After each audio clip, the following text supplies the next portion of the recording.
right, so welcome to Off the Record Airtable Secrets and Lore. We're a group of Airtable users exploring new ways to use Airtable to optimize our businesses and lives. We're open to hearing from anyone about your experience, good or bad, to use Airtable to make a positive impact in the world. We attempt to promote people coming from any level to share your ideas or ask questions. We also share our experiences, tips, and practices, and offer ways to get help and get involved in the community. We meet every other Wednesday from 7 p.m. to 8 p.m. Eastern Time. So to kick things off, I know we have some Airtable news that I remember from yesterday. There was a big blunder on Airtable's part, and I can actually demo that feature, thankfully, through some client plans. I know we have that for news, and I know we have some announcements. We have like the speakers finalized for the Daretable conference, which is in early April.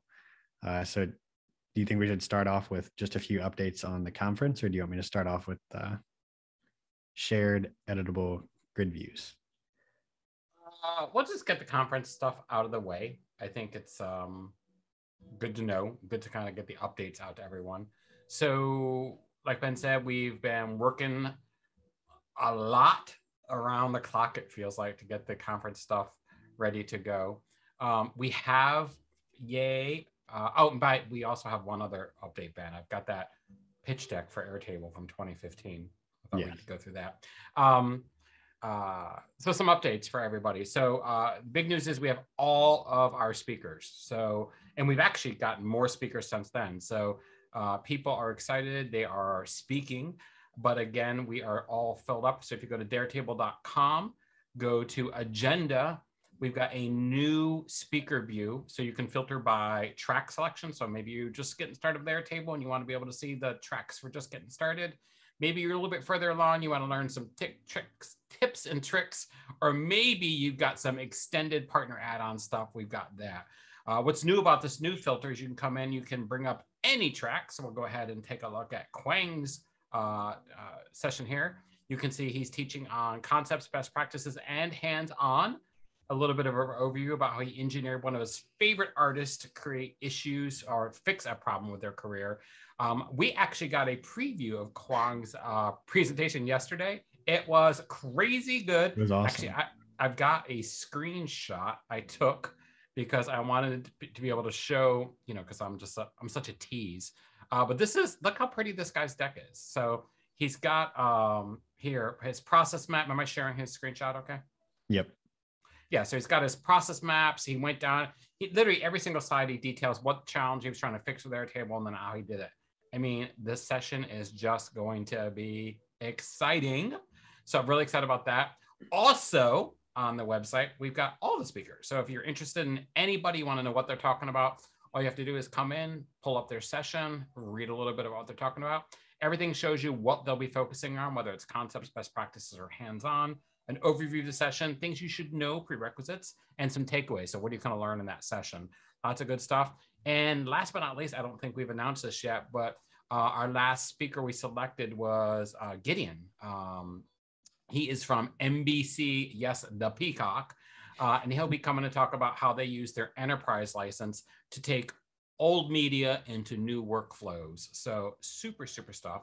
And note the underrepresented speakers are totally in check here. So we've got so many good people on here. Other exciting news, Airtable is officially sponsoring their show, and they're sponsoring the event, and we haven't made the announcement on Facebook yet, but we will be soon. They're officially sponsoring the event, not this show. Just to clarify. They're not sponsoring this show. Yeah. They should sponsor this show, but I think all their resources actually go to Aaron.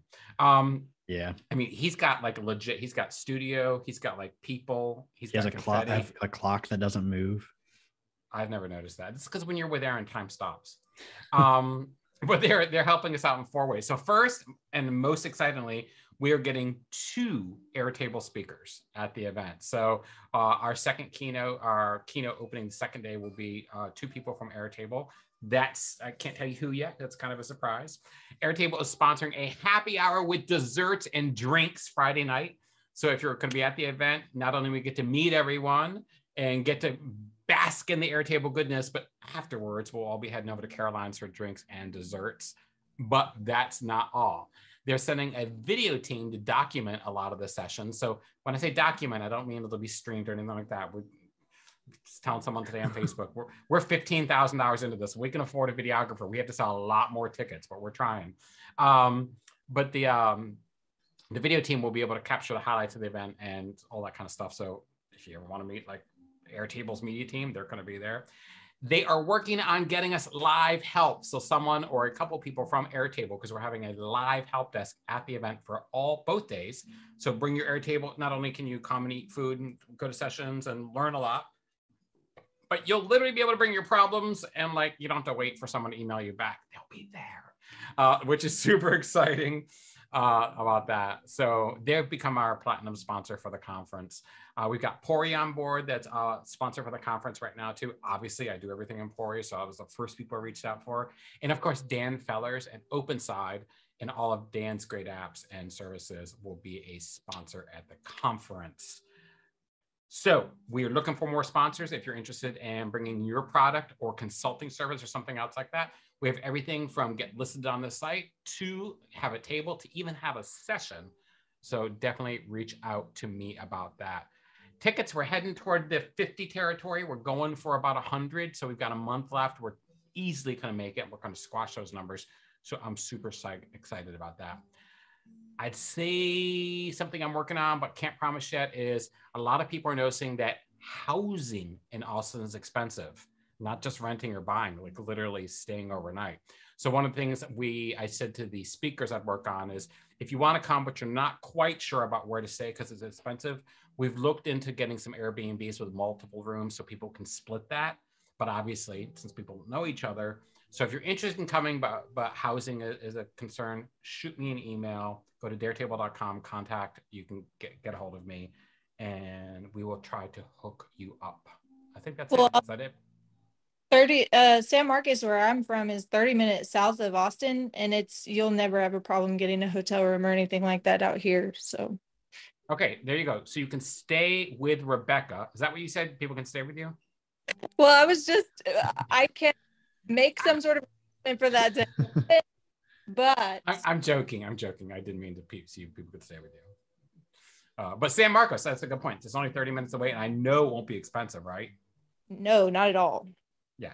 So good stuff. I'm so super excited. I think Airtable, having the speakers locked in, having our first big sponsor, and having Airtable come and give us as much support as they can, having all the people who've already bought tickets show up, I am psyched. All I can tell you people is, if I'm still alive a month from now, when I'm giving my keynote, it will be a miracle. That's all I got. I think the only other thing I know we're working on, or Chris was working on, the vendor PDF. So if you're curious, just reach out to Chris about being a vendor. I'm very excited. That'll be done this week, I promise. I keep saying that, but some other fire starts. And sometimes I literally mean fire.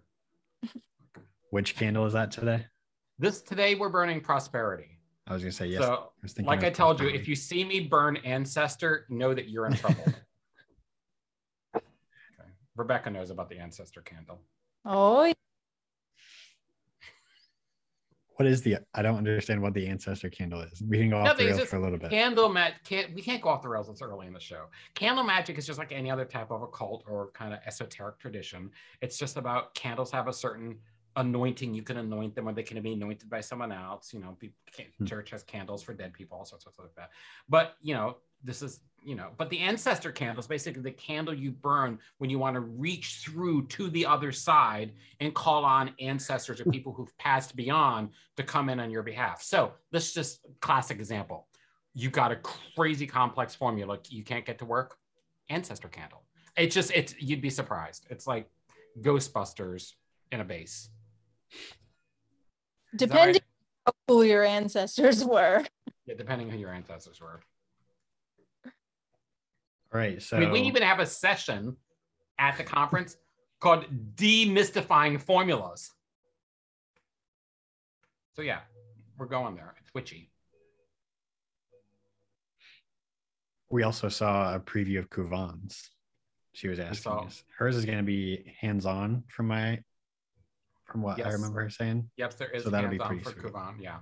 And what's great about the conference is because like these sessions, if you want to come and not just listen, but actually work on what you're being taught. Like in my session, my second day actual session, not keynote, we are going to start a site in Miro, build it in Airtable, and ship it in Pori. So by the time you leave my session after 1.5 hours, you will have a functioning conference site for your own conferences for the future. That's awesome. Yeah. That's It's good awesome. stuff. So tell us what happened yesterday. I only saw some of the stuff on Facebook, and then someone sent me a link to, I guess, the official community forum. Oh my God! Somebody dropped the F-bomb. People were, I mean, I literally, I reached out to Jordan and said, I have the ancestor candle if you need help. So what happened yesterday? Yeah. So first, I'm gonna demo what they released because I have an enterprise client who has access to the feature still because it's enterprise beta. So I'm not going to share who the client is, but I will demo the use case for it, and then I'm sure Rebecca can also. I know she was pretty fired up about it as well, as one would be with the like magnitude of the feature. I still don't understand. I'll be honest. I still don't know what it is. Okay, so I still don't understand how it works. Right now, you can share a grid view, and you can't edit anything. So you can share this view. You can enable it to be synced. You can enable it to like people to use this data in their own Airtable base, like copy this table. But one of the things that's very useful with a tool called mini extensions is you can hook it up to this so that somebody could update any of these, like any field in here. So they could mini change this extensions to lay right over this. Kind of. It's in a mini extensions UI, so it's not as pretty as Airtable. It's like a lot clunkier. It's just a grid. It's like, but you are welcome to come and be a sponsor mini extensions. So what they released was this. So hold on. What is this? Upgrade restricted by password and email. Okay, so so I threw this in a free plan. Okay. Which is why it has the lock here. So what they enabled was allow viewers to edit record, and they enabled this for everybody across the board. So what this does is you can say all editable fields or just specific fields, as well as allow viewers to add new records. So this is what they released. If you want to see, you can pick. So we'll say you can only edit those two fields, for example. And now when I share this, and I can share this in the chat, and anybody here in the Zoom room or anybody who finds this link can come in here and change this to 3 million and change any of these stages to like negotiation, or change negotiation to executed. So now I'm technically logged in on this browser, but I'm not logged in. I'm not logged in this shared view. I wasn't logged in, and I just made a change. I added a $2 million. So I guess that's also interesting because I don't see any 2 million on here, but I'm guessing if I refresh. I'm sorry, 200,000 negotiation. Okay. Yeah. And I'll add a $100 one and make it request. So this must be what Jordan said, as in they quit working on it because it's not quite as live as like a Google Sheet, to where when you edit it, I don't see it on mine. Yeah, if you refresh, it should show up. Might change. Maybe not. Should have a $100 request now. Yep, there it is. Yeah. And then if I change this to 1 million, then it's not going to show up on yours till you refresh. But this was the general idea of what they released. Yeah, my side, it was instant. Oh, it was? I'm just messing with you. No. That'd be sweet. So I think this is interesting. I'm a little bit weirded. I mean, I kind of wish it was specific fields for a specific email. Like I could give you the email addresses that could do it. So but this is nice because basically you can't charge a license fee for this. You could just get the work. Exactly. So like, that's, I think, probably why they quit. And apparently they have bigger plans to do bigger permissions reworks from what they said. I can try to pull up the. I mean, that's what blog Peter, I post. think his name was Peter, said during his talk. And again, I hate to sound like a broken record because if you've been watching the show for at least a year or however long we've been doing it, Rebecca and Benjamin, you'll have to let me know. They need the permissions redone. Like this is not a UI, it's not a functionality. It's not like they can just buy a Pori. They literally need a permissions thing. I need permissions for views. I need permissions for apps. I need permissions for everything. But yeah, it's good. I don't know. I saw the hubbub. Again, I know I'm gonna get in trouble because I got a lot of trouble last time with some people. People got, I think, overly upset. But Rebecca, I've learned my lesson that people are allowed to be upset. I just thought it was extensive. You know what I mean? What I think people should have noticed was, okay, not only are they going to do it, but they have done it. And not only will I see this at some point, but I've seen it now. But instead, what I got was, you gave it to us, you took it away, we all look like fools. well, they actually said we would never get it. I think they said we're not getting it? Like, Yeah. That's what I understand. In Jordan's post, I need to pull that post back. Pull Jordan's post while I rant and Rebecca rants. So, to me, I don't know if we'll never get it, but again, they proved that it's doable. The one thing that everybody wants. And I would think that would be, even though they gave it to you and took it away, it still should make us feel good that it's there. I don't know. How am I thinking about it wrong, Rebecca? Because Camille had to explain to me what I was missing last time. Oh, I don't think that you're thinking about it wrong. I think that the actual underlying problem here is much bigger than just this little thing. And I made a note in the community about it. Basically, we've been seeing a lot of these little quirks, these little missteps, these little oopsies, and they're in areas that we were not seeing them before, meaning they have already had a lot of these things very organized and have been handling it well, and all of a sudden it's not being handled well anymore. And so my kind of point in my posts on the community was just to say, like, I don't even have the energy to like keep up with all of this anymore and deal with this. Like you said, I don't even have the energy to deal with this.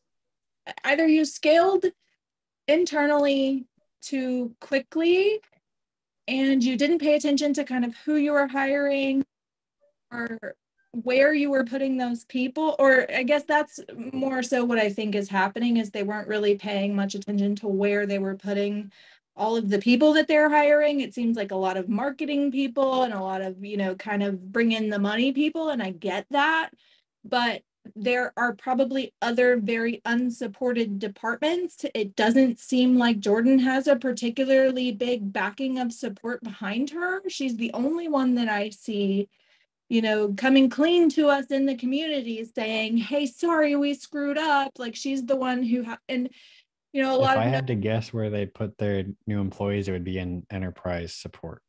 And I feel like that goes right along with what Chris has been saying for a while. And it's that we're not, us three specifically are not Airtable's customer. Like again, I just want to be real clear, because I got in trouble again with Camille. I'm not saying that we don't qualify or we don't rate, but I'll explain it like I explained to someone the other day. I want Airtable to be around for a long time. For Airtable to be around a long time, they need to not worry about me, right? They need to just say there are enterprise customers. I'll just leave that there, and I'll end with this. Very rarely do you see companies as big and as robust as Airtable start with people like me. That's what Airtable did. It's just disruptive. It's crazy. Most of the time they start with companies. Now, you'll always see big enterprise companies, start with that kind of the middle layer where they normally do, and then hopefully work down to small people. You know what I mean? That's like everyone from Salesforce to HubSpot has done that. They always get smaller. But I think if we want, I don't know. I just think, yeah. Then you have to change your vision. You have to change your motto. You have to change all of your marketing. To democratize stuff, everything, because that is false advertising. Yeah. Well, it's funny because I do have Howie's original pitch deck, or one of his original pitch decks from 2020. I'm sorry, 2015, which is, if you want to see what their original, what their original focus was. I didn't actually get to go through this, so I'd love to see it. And it's on the Daretable website. Well, let's not advertise. Get us in trouble. But yeah, I did load it there. I thought I'd show it here, but yeah, if you want to download it and see it, it's there on the Daretable site. So we already jumped there. I mean, again, I don't want to like exit this situation because I know that people were really upset about this, and I want to make sure I was not incredibly upset, but proper course. Like you get to use it. Yeah, that still works for you. Am I right, Rebecca? Of course he's not upset. It still works for you. I didn't even get to all I got to do was think about all the cool things that I was going to get to do in a couple of hours. And by that couple of hours, it was already gone. So I just don't really understand like the purpose for it, because like you can still do, it's just like what they're doing is not making it convenient. So right now you could buy a $40 license to mini extensions and you could do the same exact thing. Or you could use an automation and a form and update records with a form without having access to Airtable.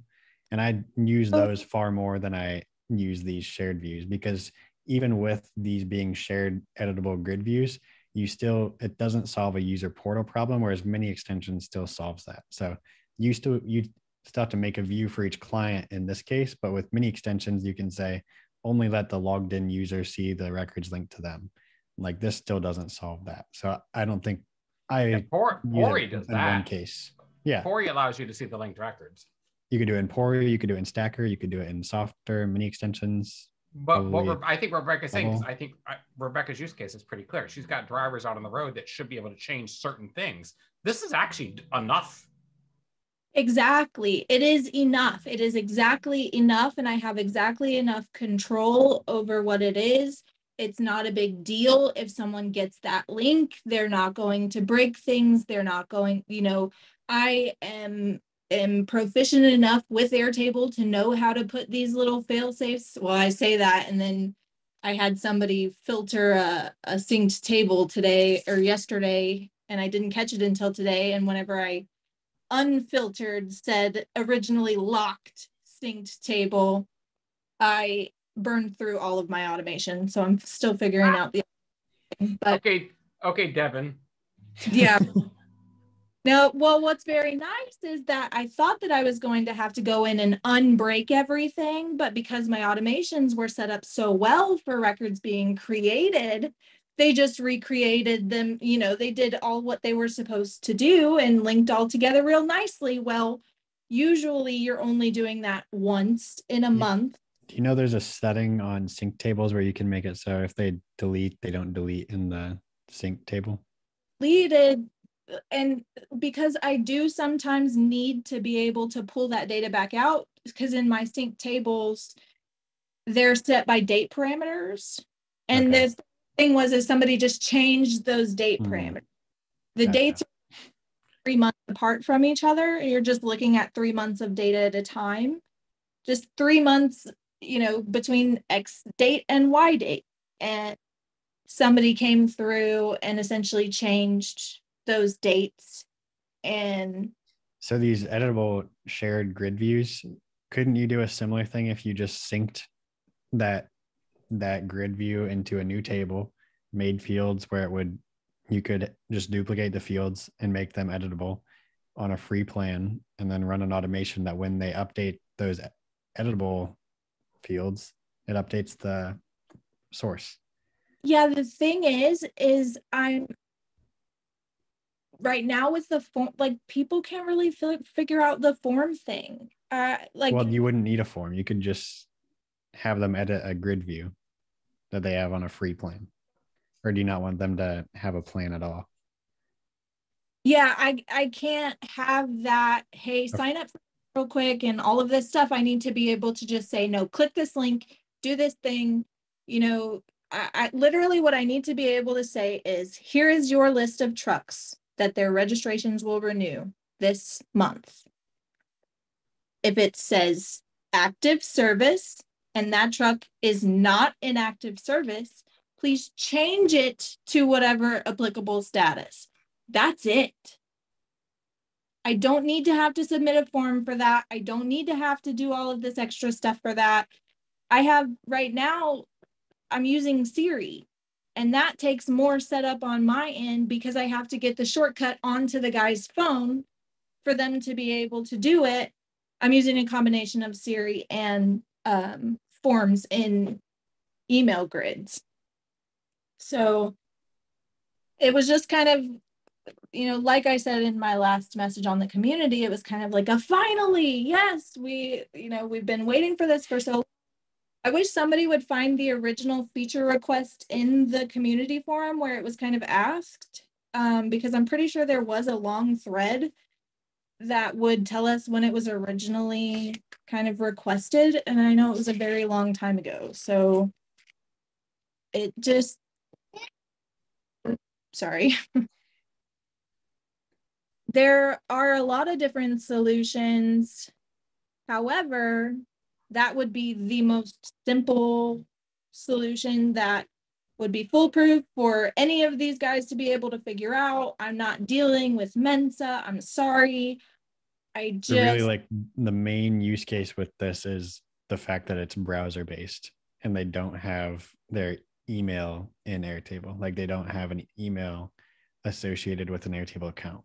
Right. That is where, like, the ultimate use case for this is. And that's what we have. Some of them have Pori accounts, and I have some things set up in Pori, but I can't keep, like, I can only, and I have not restructured my Pori since they changed with their permission structure and everything. I haven't played with the new user groups. So I know that is going to solve a lot of what I'm about to talk about right now. So keep in mind that they've already solved some of these problems, but up until this last big update, I could not keep,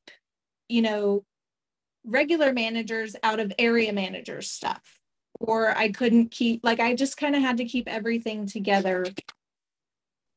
And short of building a new synced base, like taking synced tables and building an individual base for each manager, which I would have 60 bases then, there has been no way for me to get it to where it's simple enough that everybody at all competency levels can figure it out. Have you tried out many extensions for that?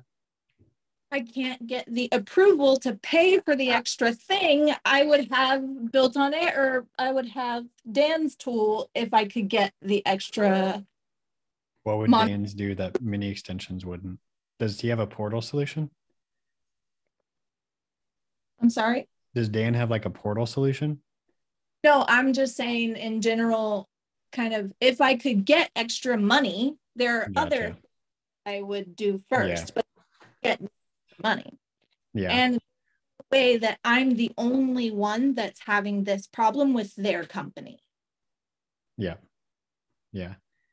So do you pay for software or do they pay for software?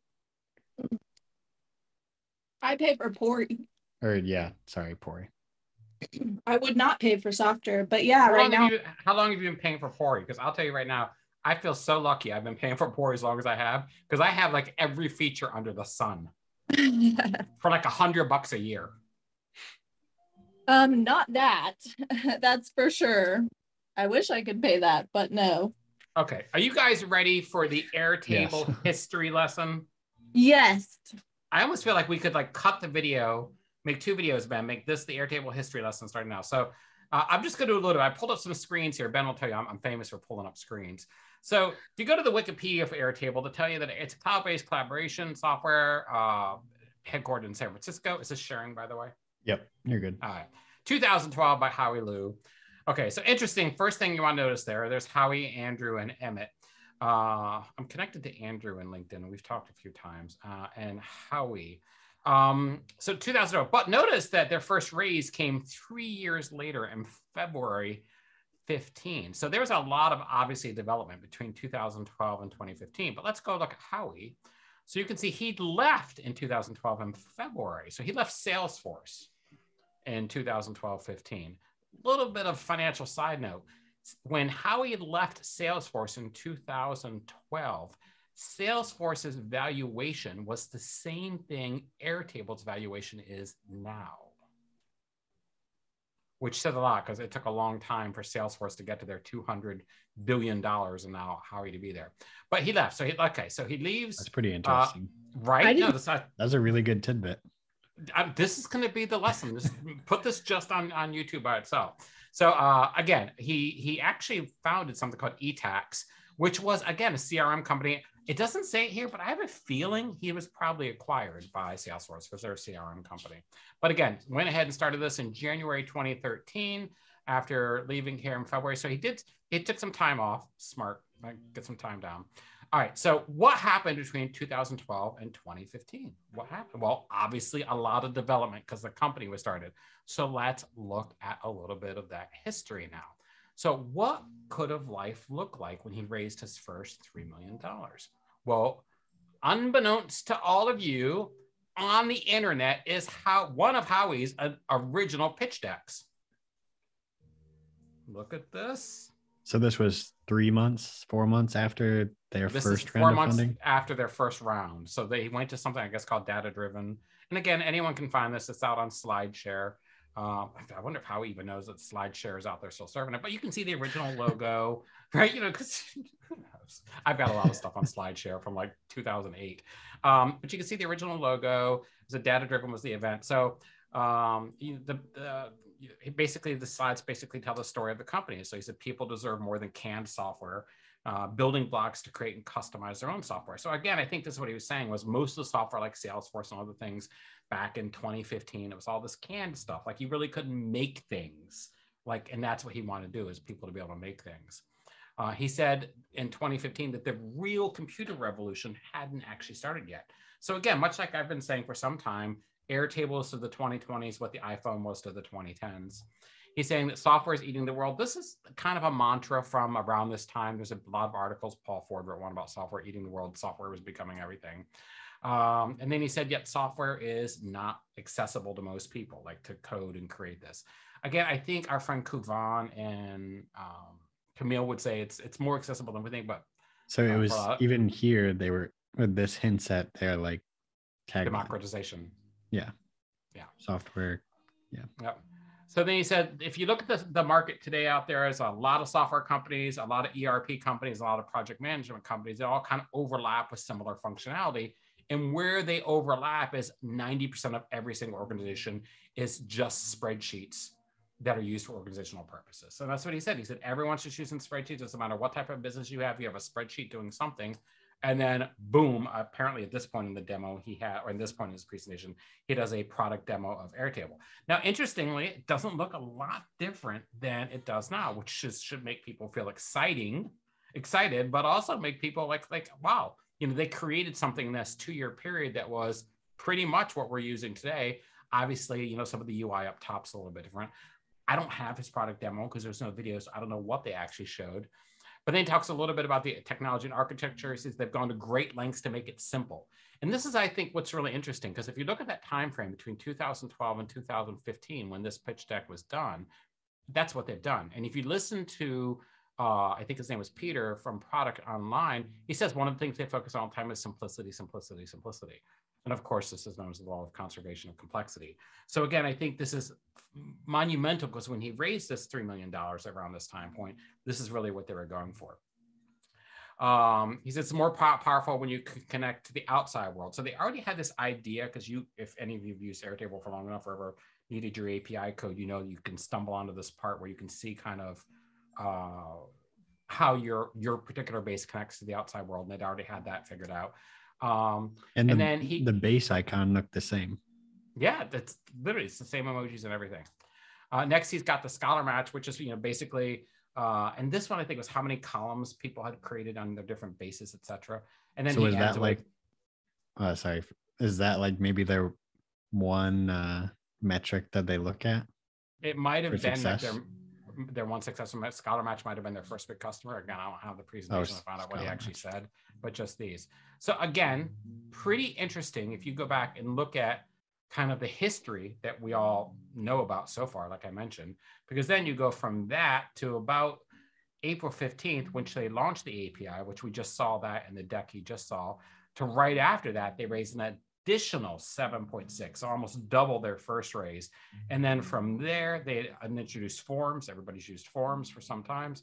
So from there, they went to add the Slack option to integrate with Slack. So the first thing they did was make it work with other folks. 2015 was a huge year for them. Right? They like peaked. Well, they had $10 million sitting in the bank, right? So they had a rock solid infrastructure and they had $10 million sitting in the bank. Redesigned their iOS app, introduced their barcode scanner.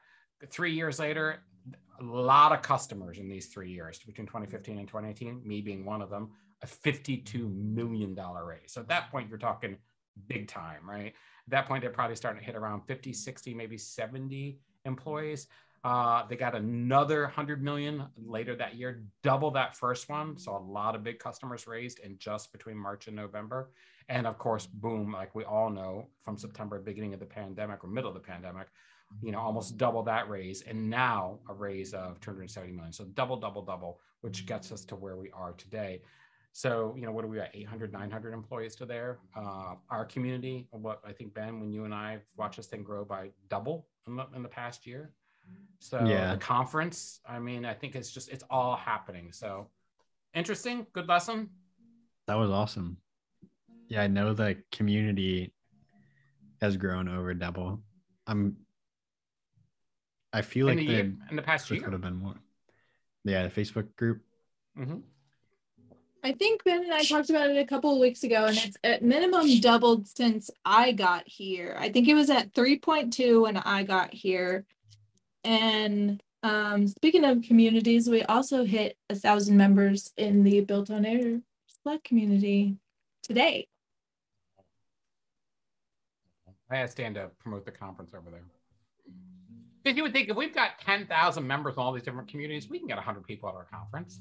Yeah, we will. Come on, people. It's 1%. So that's it. I wanted to give you guys an update. Can I show you my next little Pori app I worked on this week? Is it the house? Yeah. So you guys, I showed last week my home relocation project, which basically had us to be able to come in here, look at the houses. When we were there, it would go ahead and attach our reviews and our pictures through a linked record. We could use GPS to get to the houses we were looking at. We could write reviews over there. We could actually go to the Zillow entry. So since then, we've been working on putting our house, the one here, to sell now that we're buying a house up in New York. And this is that. So I put it in the group, but I thought I'd share it with the people who watch the videos and aren't in our group. So this is it. This is the base. It's basically like my main base, but it's pointing to our house. So what I wanted to have was a house that an Airtable website where I could sell my house. So we just add a section here for your home, so people can come in here. They can click on any part of the home. Like if they want to go into a specific room, read about the upgrades that have been done to that room every year since we've moved in. They can read a little bit about a description of the room and then go through nice, really detailed pictures of the room, kind of get a good idea for how it feels, everything else like that. So kind of super cool. If you want to come in and say, just show me the living spaces, again, active filter. So it's going to go ahead and do those for people. We created You're Going to Love It section. So if people are interested in seeing the house, they can book their own, because everything's digital. We can let them in remotely, their own time to come see it. The next thing we did was we put 2 videos. So 2 virtual tours for people who want to do walkthrough tours of the inside and outside. We list, Fernando. Right, that's Fernando, my husband. We list all the fixtures and options. So all of our trees, you can remember one of our sessions actually on this, on one of our shows, I actually talked about scheduling or cataloging all the trees. So the trees are there. Also all the different updates. So basically, what other tools have we added? What other features of a new water heater, new washer dryer, all the different things we've done. And then of course, I'm selling all the optional smart home stuff. So you can come in here and see these things in action if you want to actually pay for the upgrade. I did a little section on living costs, so how much basically the property taxes are, utilities and stuff like that. And then who would you get your service to? If you've ever moved, like where do I get my electricity? All that kind of stuff. We wanted to make it super easy for people. A little bit of information about the surrounding area where we live. We actually live in the cultural district right by museum, church, police station, lake, pond, a whole bunch of things. And then finally, always has power. Always has power. Yes, you remember that too. Very good. Yeah, I chose that. I chose it for that reason too. And then finally, a section about my husband and I, and basically the house is super pet friendly. So the idea was take my Airtable base, which has been running my life now, expose one of the main assets and all the associated assets, bills, etc., and then make it visible to the world via Pori. So if you wanted to buy my house, you could come look at it, but we're actually telling people to go look at the website first. Thoughts? I love it. I love that it's like you already had all that data in your system, already had all the pictures, and then you can just put Pori on top of it and show people not all of the information. Yep. That's what Fernando said. And it's so funny to watch my husband over the years kind of understand Airtable more and more, because I'm sure everyone's got like families like, I don't get why you use Airtable. It's like, just trust me, put it there, and when we need it, we'll have it. Yeah. Like no one gets it.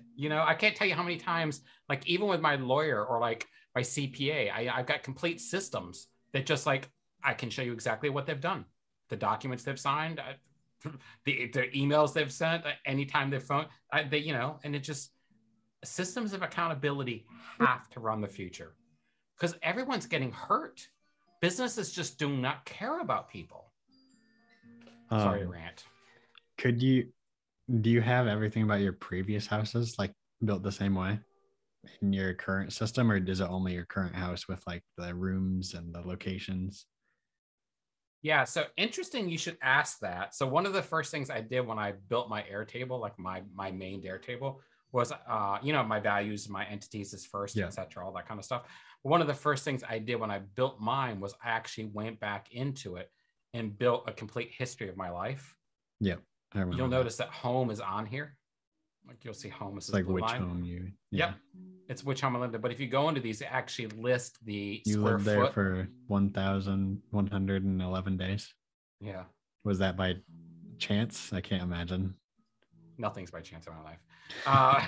But I went back and I listed every single house, the square footage, how many rooms, and any pictures associated with it. Not to the detail of this one, because I wouldn't have those assets and things, but it goes all the way back to, well, not the 50s. I wasn't alive then. What's this go back to? 1970, my house in 1975. There's the address. There's one before that, 73. That would have been the house I was, but this is the front of it. So the idea being that I wanted to be able to actively travel to any point in my house this way or via map, or have my goal, to be honest with you, is in 10 years, I want all this data from Airtable to be resurrected in VR. So you could literally go through my life. In the metaverse. Right. So this is what Howie was saying when he said Airtable. What did he say? Airtable is the metaverse that one week? He did say that. Remember in that one interview? Yeah, he did say that. Well, it really is. Because, I mean, how many of us have our whole businesses? Or I'm sure Rebecca, do you keep track of your child in Airtable? Yeah, his care, like just kind of how to have a good time with him sort of things, definitely. Yep. Yeah. But that's one of those things too, where once I originally built that for his school, and I made it super simple and all of those things, and nobody even looked at it. And I gave QR codes. I gave, I couldn't even get somebody to click on the link. And then he got into kind of home care where people. I also have all my schools and all my teachers. But he got kind of one-on-one home care with, family members of ours, and they have contributed, and it's been absolutely amazing. And so, we talk a lot about, how do you get people to use your systems? Because if I walked into my doctor's office and said, hey, I built this whole thing, you need to use this to interface with my health, I have been so like medically gaslit my whole life. I'm sure I would just get laughed out of the place. However, somebody like a close therapist who you work with every week or something like that, it's a little bit different story. And so it's just one of those things where I feel like a lot of people do start off feeling kind of like, well, why am I doing this? Nobody's going to use it. But even in my business systems now, it's gotten to where they're slowly getting adopted and people catch on and they're like, oh, this is what you've been doing all this time. I see, maybe you're not so silly after all. And the big thing that I had to do in the beginning was make it to where they were using Airtable, but they had no idea that they were using Airtable. So that's been a big help. I got like the best message from Anne today. So she's been doing the bulk of the wedding planning for us. And she said that Excel wants to charge her now for her license. So she was like, she had started out using Excel because she uses it for work and she wanted to get more comfortable with it. Because she works at a large organization. You just can't see me now, I guess. But she said today we're using Airtable now. So we will be moving the Excel sheet to Airtable. You're like, I know a guy who could help you with that. Well, it's so weird because even my spouse, his school always needs his CPE credits and stuff. So like we built a system for him called Educator Connect. So he just shares a live link to his CPT credits to the administration. So none of the teachers have records of any of their credits. And like based on how many credits they have, they actually get time off during the year. His entire school year is done. It's like, what is he teaching every day? The documents they need to teach those lessons, how those lessons tie back to the curriculum for the state of Texas, how many credits the CPEs are those credits, what academic year, what events is he putting on because he's a theater teacher each and every year. So again, he didn't get it till I made it for him. Now he uses it, and then teachers in the district are starting to use it. And he actually has another Airtable on his website where teachers upload lessons. It sounds terrible, but did you know teachers like cheat by like they buy and sell lesson plans? I did not know this was a thing. Like even so now it's very easy to just Google search a question, and it's likely been asked by 30,000 teachers. So most lesson plan questions are on Google. Yeah. So it's mind-blowing to me. But Rebecca said the most important thing. If you get people using Airtable and they don't know it's Airtable, they'll use it all day long. Again, it's one of these things where, even if you take like the bank people, the people I'm working with on the house, like, so the home relocation, the one where we bought the house, there's a document section where they have a login and a password, whether you're the lawyer or the financial people. Whenever they come in here, they just pull up what they need and download it. As a property, as identity, etc. So again, they don't know it's Airtable, but right away when they want to upload a new document for me, they don't email. I don't want your email. Stop sending me your email. Right? It does no. You know what I mean? So, sorry, I get ranty about this. I can't wait for my keynotes. I cannot wait for my keynotes in Austin. It'll be a full hour and a half. No, my keynotes are shorter than that. Of course. I think they're 40 minutes. I can't do that. Ranty. So do the mom thing. So I'll see y'all. Okay, Rebecca. See ya. Thanks for joining. Bye. Bye. That was fun. It was. What were you about to say right before that? Something about just the conference, but it's good. So tonight, what did we get done? We got conference updates tonight. We've got, obviously, there was a big Airtable update yesterday. I personally think it was a good thing. I know people are losing their minds, but it's a good thing. What you saw was a good thing. It means there's good stuff coming. Tonight, we also had our Airtable history, and the second part of my home move project. First one was creating a base and a system to actually find homes. Second one was creating a base in the system to sell my current home. And again, both of those bases are just separate bases that link and share to my main base. So know your base, people. Know your base. I will hopefully be someday sharing, working on a software for my own clients.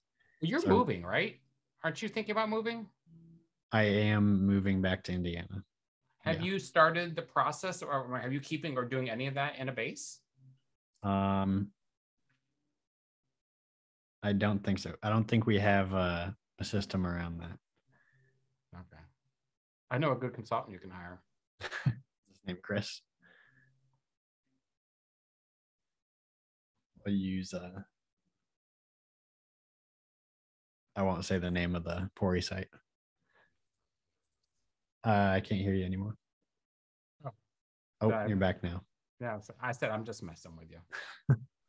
All right, we got to the 1 hour mark.